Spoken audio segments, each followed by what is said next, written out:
Bem, mais uma vez, bem-vindos aqui ao canal Gap Filosófico. Hoje trataremos aqui de uma questão que concerne a questão do desejo, como ela aparece na fenomenologia do espírito em Hegel, alguns aspectos, né? Vamos fazendo esse mapeamento aqui da filosofia hegeliana aos poucos, né, para verificar alguns aspectos dessa questão que aparece aí da noção de desejo como falta, né, que vai reverberar na psicanálise lacaniana, né, que vai ser apropriada, de certo modo, por determinadas críticas que vão reverberar na esquizoanálise. Né? A esquizoanálise vai utilizar essa questão do desejo como falta a partir de uma crítica de uma filosofia, a partir de Spinoza, Nietzsche, Bergson, né, para poder criticar essa representação, e a partir disso necessitamos fazer uma investigação a partir dos fundamentos, digamos assim, do aprofundamento, na verdade, dessa tradição da questão do desejo como falta, que vai aparecer aí em Hegel. Posteriormente também vai haver um desdobramento dessa questão em Marx, né? É uma questão bem espiosa, mas a gente vai tentando tateá-la aos poucos para poder chegar no cerne da questão. Será que existe realmente essa questão da apreensão do desejo como falta, da questão do significante em Hegel? Tudo indica que sim. Entretanto, a gente precisa tratar dos pormenores, né? Porque apenas afirmar que sim, sem tratar dos pormenores, mesmo que seja aos poucos, porque é uma questão extremamente densa, prolongada, articulada, né, desdobrada, até que a gente vai tentando identificar esses movimentos. Então, a partir deste artigo aqui do Marcos Vinícius da Conceição Felizardo, ele vai tratar justamente, né, da questão da vista, da forma, da falta em Hegel, da fenomenologia do espírito, né, como isso aparece em Hegel, alguns aspectos que a gente vai tratar aqui nesse vídeo, não vai estar nem como dar conta das questões do artigo inteiro, mas parte do pressuposto do confronto da filosofia hegeliana com Kant. Né? A primeira pretensão de Hegel é superar a dicotomia kantiana da relação sujeito-objeto, e através desse suposto movimento dialético, né? Digo suposto movimento dialético, pois, como estudiosos em Hegel sabe, Hegel não jamais falou em dialética, né? Mas existem alguns movimentos que são representados, é isso que se denomina como dialética. Hegel vai tentar superar essa questão, e aqui vamos abordar algumas questões que tocam de forma muito sucinta, né, essa questão com Kant, para poder partir e como aparece essa noção do desejo em Hegel, e poder fazer uma dedução parcial nesse vídeo, se essa noção parcial de desejo em Hegel, da fenomenologia do espírito, ela pode ser abarcada por uma perspectiva, digamos assim, de uma apreensão na falta no sistema dialético hegeliano. E aí sigamos na leitura e fazendo comentários, né? O termo representação tem uma significação sui generis na prosa hegeliana, herdada principalmente do cartesianismo e do idealismo alemão, e que no mais das vezes é pejorativo. Isto é, as representações, ao fixarem significações, estabelecem uma identidade do objeto avessa ao dinamismo e às mediações de qualquer tipo. Ou seja, a representação ela necessita, e aqui já é um desdobramento, na verdade, do confronto kantiano, da questão do idealismo alemão, que de certa maneira vai se defrontar com Kant. De certa forma, Kant está, entre aspas, inserido aí em alguns aspectos dessa tradição, né? Há uma reverberação de Kant nessa perspectiva, né? Enfim, e aí sigamos, né? Alguns pensadores desse idealismo alemão, por muitas vezes até alguns comentadores incluem Kant na perspectiva do idealismo alemão, mas aí já é outra questão, né? Mas a maioria desses pensadores, como Schiller, Schelling, o próprio Hegel, né, vão se tornar reagentes à filosofia kantiana, digamos assim, né? Enfim, prossigamos. Isto é, as representações, ao fixarem significações que estabelecem a identidade do objeto, ao avesso ao dinamismo e às mediações de qualquer tipo, ganham na obra hegeliana um sentido específico. Onde há representação, não há propriamente ainda dialética, já que no trabalho do negativo, trabalho da dialética, é fazer com que essas representações fixas passem a sofrer uma espécie de curto-circuito, em que aquilo é inicialmente negado, em seguida adquira papel especial. Essa questão do curto-circuito é uma questão muito interessante que aparece num texto que a gente comentou aqui sobre...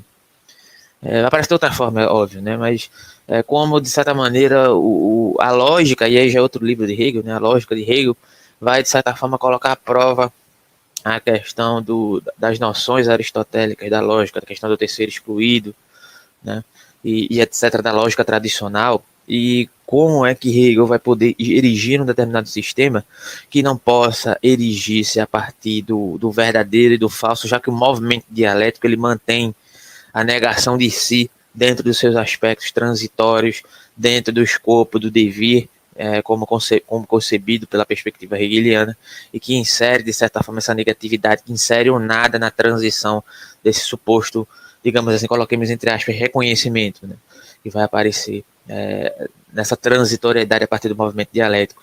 E aí, alguns comentadores lá nesse vídeo, eu vou colocar posteriormente esse vídeo aí na indicação no card aí, que vai aparecer em algum lugar na tela em algum momento, né? Como Hegel enfrenta alguns problemas acerca dessa questão do verdadeiro e do falso, porque é necessário ele dar um certo salto, né, para, de certa forma, conceber, e alguns comentadores interpretam dessa forma, para poder considerar, digamos assim, a sua crítica à lógica tradicional que se estabeleceu, um novo erigir de lógica surge em Hegel, mas que não pode se dirigir, de certa maneira, ao mundo prático de maneira, digamos assim, confiável ou verossímil, por mais que a relação de Hegel se pretenda relacionar-se com o mundo prático, abstrair o movimento do real, se trata disso, né? Mas necessariamente para um mundo objetivo, né, como o mundo social, né, que permanece objetivo, não poderíamos utilizar costumeiramente ou comumente para poder validar a perspectiva da dialética hegeliana em relação às perspectivas objetivas, como se dão no mundo, guiados por essas regras, digamos assim, né?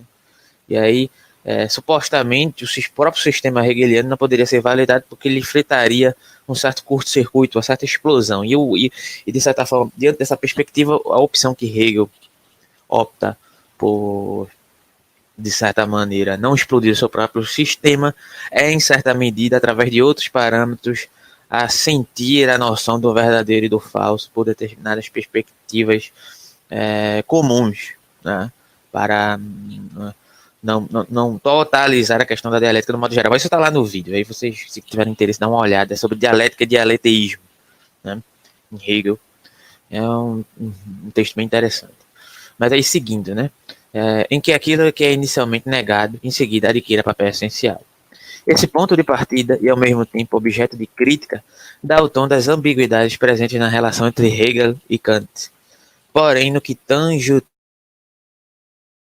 tema do presente trabalho, ou seja, esse texto que está sendo explorado aqui, é inegável olhar o negativo que o autor dirige a certos enunciados de seu predecessor. Apesar da inegável influência da filosofia kantiana para absolutamente tudo que sobreveio posteriormente em matéria filosófica, como afirma Robert Pippe, abre aspas, acerca da compreensão de Kant que este chamou de princípio fundamental de toda a sua filosofia teórica, a unidade transcendental de a percepção e o uso desse princípio na justificação dos conhecimentos sintéticos a priori. No percurso da fenomenologia, Hegel identifica certos pressupostos na filosofia kantiana que não passaram devidamente pelo tribunal da razão.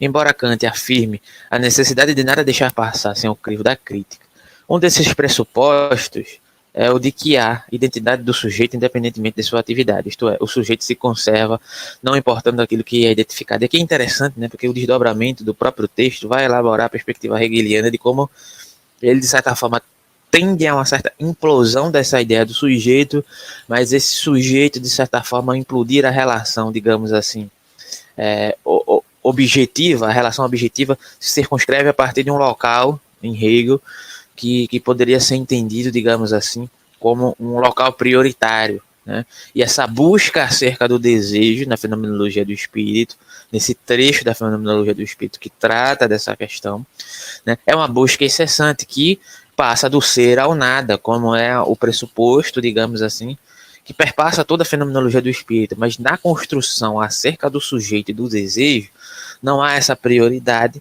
né, mas há uma certa o mesmo plano de atividade, disso que nós entendemos como sujeito e como o real, ou como a natureza, né, chamemos assim aqui, que de certa forma o desejo tende a uma busca de uma determinada essencialidade, entretanto o movimento dialético que concerne a todas as composições do que pode ser abstraído da composição do real, ele tende a explodir esse sujeito.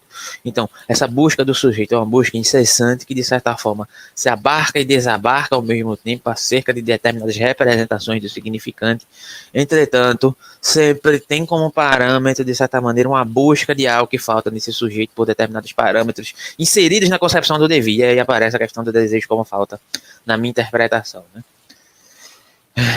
Mas sigamos aqui, vamos adiantar um pouco esse texto para poder chegar exatamente na questão do desejo. Aqui ele vai falar um bocado de Kant, né? Sobre a questão da objetividade e etc. Do eu penso ao eu desejo. Vamos ler aqui, tem um trecho aqui de Kojève. Quero simplesmente indicar a tendência geral dessa introdução à filosofia propriamente dita, que é a fenomenologia do espírito de Hegel. E creio que essa tendência, a forma da falta, o desejo na fenomenologia do espírito, quer dizer, isso aí é o subtítulo, né? Se manifesta de uma maneira particularmente clara na substituição do eu penso de Descartes pelo eu desejo.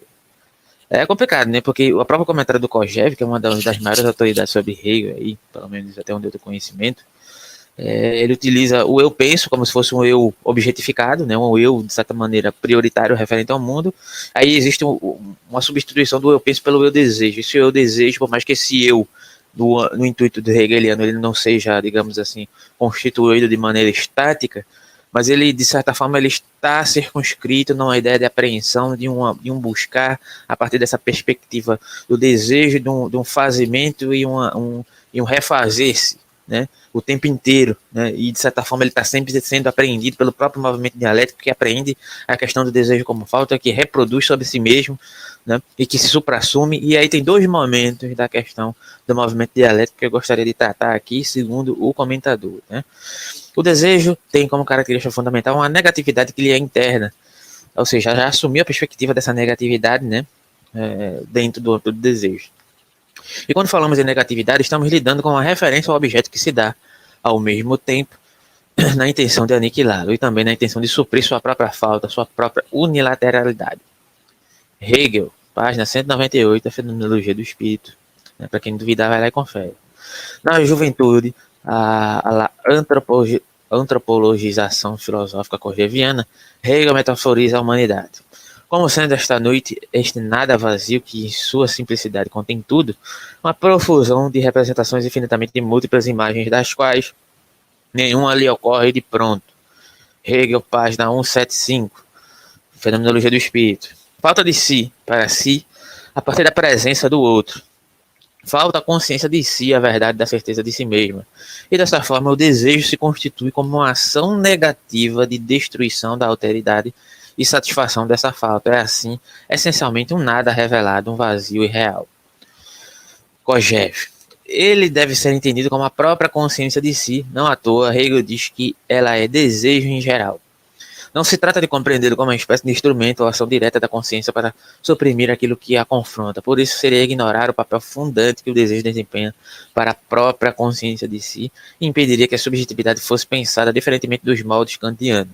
Desse modo, devemos pensar essa consciência desejante também como um vazio, como uma ação negadora que tenta anular o objeto para transformá-lo e simultaneamente mudar a si mesmo. Ou seja, remonta mais uma vez a questão, né? Por mais que, de certa forma, tente se livrar do aparato artesiano ou kantiano, né, digamos assim, ou eu penso cartesiano e aparato cognitivo kantiano, existe um refazer-se, um fazer dessa pressuposta subjetividade que não prioriza a relação sujeito-objeto, entretanto, se perfaz pelo âmbito do desejo que compreende uma determinada falta dentro dessa perspectiva e que, por mais que, como foi colocado aqui pelo próprio comentador Kojève, né, é um vazio irreal, se pauta por essa perspectiva de um determinado vazio, que atua não só nesse vazio irreal, mas diante de uma perspectiva do próprio movimento do real enquanto tal, né, o movimento do real enquanto tal, enquanto negatividade, enquanto assunção da negatividade diante da perspectiva do movimento do devir,